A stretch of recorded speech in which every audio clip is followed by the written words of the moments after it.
Do you remember ribbon candy during the holidays? Bring back those memories minus the sugar when you make this quick ribbon candy ornaments. Gather up your needle, thread, and scissors for sewing, along with a pencil and ruler for measuring.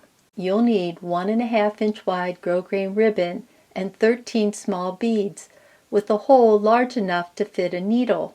They should be between 1/4 inch and 3/8 inch diameter.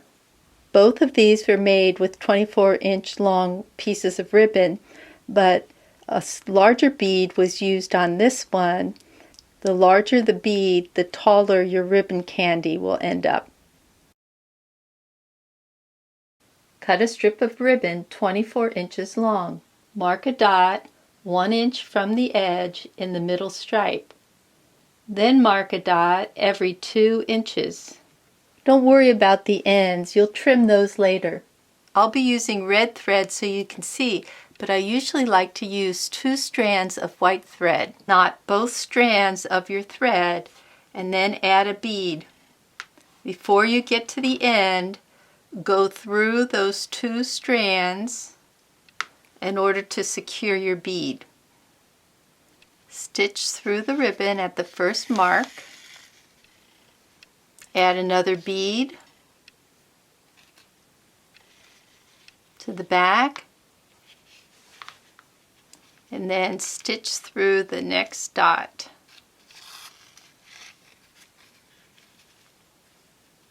Add another bead, stitch through the next dot. Add another bead, stitch through the next dot.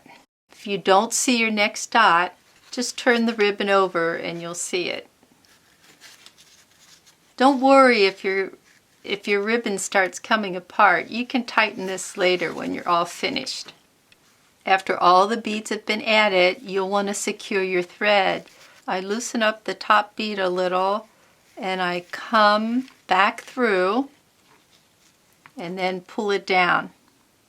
Go into the 2 threads on the side, make a loop, go through that loop to make a knot.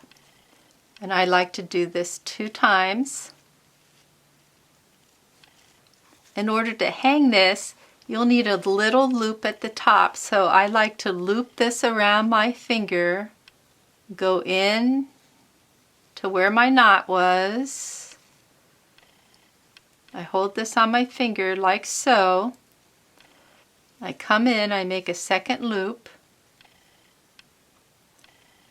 That's my knot, and I'll do that a second time.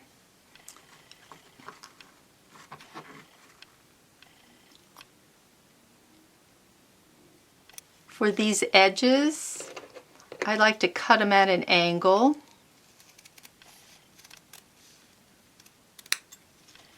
And here's my sugar-free ribbon candy. Add a hook, and you're ready to hang this on the tree. For more easy sewing projects like this paper piece tree, please visit learnhowtoquilt.com. Thanks.